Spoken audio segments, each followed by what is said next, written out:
Hello student, I am Prajapati Mishra. Today I will discuss about the chapter Class 10 Geography, topic cropping pattern. In India, three main types of cropping season. You know, kharif, rabi and जायद. भारत में मुख्यतः तीन शस्य ऋतुएं हैं जिसको हम लोग बोल सकते हैं ग्रीष्म ऋतु, शीत ऋतु और वर्षा ऋतु.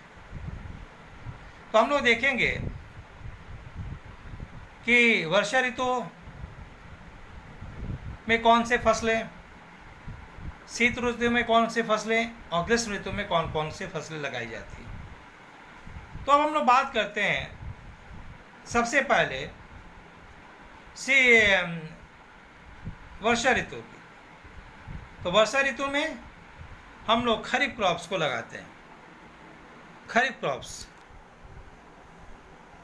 सोइंग पीरियड क्या है? Onset of monsoon, means monsoon के समय इसको लगाया जाता है. तो और इसकी हार्वेस्टिंग पीरियड कब है, कब काटा जाता है? तो सितंबर और अक्टूबर के बीच में. मीन्स जब पानी ज़्यादा होता है तब ऐसे फसलों को लगाया जाता है. तब आप लोग के मन में एक जिज्ञासा हो रही होगी कि सर अभी तक आप क्रॉप्स नहीं बता रहे, कौन कौन से क्रॉप्स. तो अब इसमें क्रॉप्स में आ गया पैडी, मेज़, बाजरा, तूर, cotton, jute, groundnut and soybean. ये सारी जो फसलें हैं इनको इंटेंसिव वाटर की ज़रूरत है, बहुत ज़्यादा पानी की आवश्यकता होती है. इसलिए ये सारे जो फसलें होते हैं ना वो वर्षा ऋतु में लगाई जाती है. और इनके इरिगेशन सोर्स ऑफ इरिगेशन क्या है? नेचुरली कि रेनफॉल सीजन है तो सोर्स ऑफ इरिगेशन जो है रेनफॉल ही है.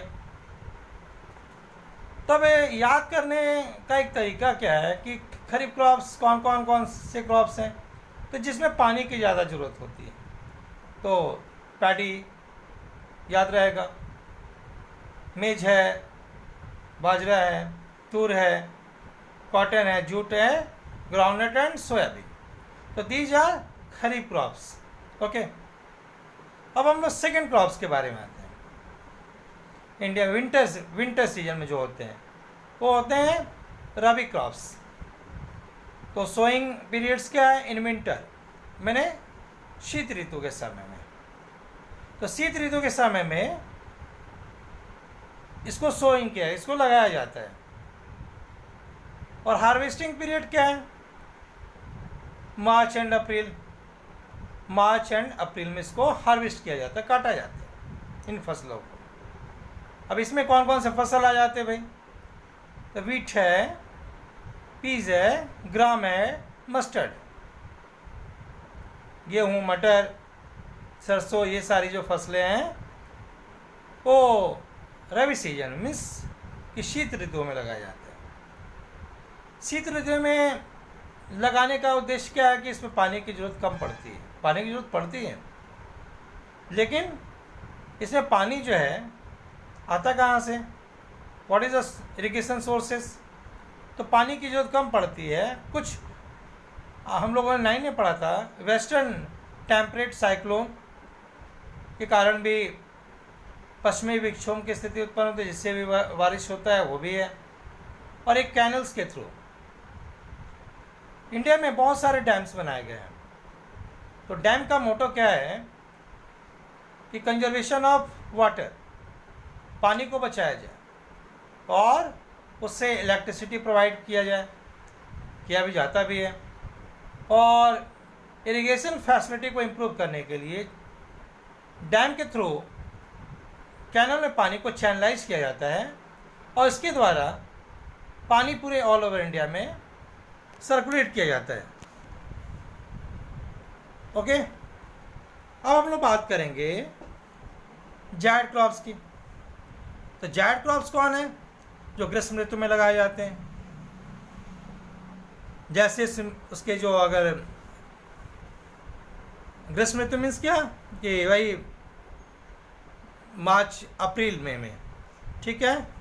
और हार्वेस्टिंग पीरियड क्या हो गई, मई जून में। अब उसमें कौन कौन से मेन क्रॉप्स है भाई, तो देखो उसमें मेन क्रॉप्स क्या है जो आपको याद करने का इजी तरीका है कि जो गर्मी में जो कुछ आप लोग खाते हो, जो सीजनल फ्रूट्स हैं, जैसे वाटरमेलन है, ककम्बर है, वेजिटेबल्स हैं, फोडर ग्रेन्स हैं, जो जानवरों को खिलाने के लिए जो पास्चर है, वो सारी चीज़ें। अब पानी कहाँ से आता है, what is the sources of irrigation in summer season. तो प्राइवेट इरिगेशन, प्राइवेट इरिगेशन में क्या हो गया, जैसे ट्यूबवेल है, लैक्स है, वेल के थ्रू भी हम लोग इसमें पानी को क्या करते हैं, खेतों में सर्कुलेट करते हैं। ओके, अब हम लोग इससे रिलेटेड जो टॉपिक पढ़ा, इससे रिलेटेड टॉपिक के क्वेश्चन से वैसे में 1 मार्क्स के भी आ सकते हैं कि right any 2 kharif crops, what is the time of kharif crops, what is the harvesting time of kharif crops, what is the irrigation sources of kharif crops। उसी तरह रबी में भी आएगा, what is sowing period in rabi crops, what is the harvesting period in rabi crops, how many crops grow in winter season, how many crops grown in rainy season, how many crops grow in summer season। तो ये सारे question CBSE में 1 marks के आते हैं, और कुछ question compare करने के लिए आते हैं। What is the difference between kharif crops and rabi crops, what is the difference between rabi crops and Z crops. तो आज हम लोगों ने पढ़ा क्रॉपिंग पैटर्न के बारे में।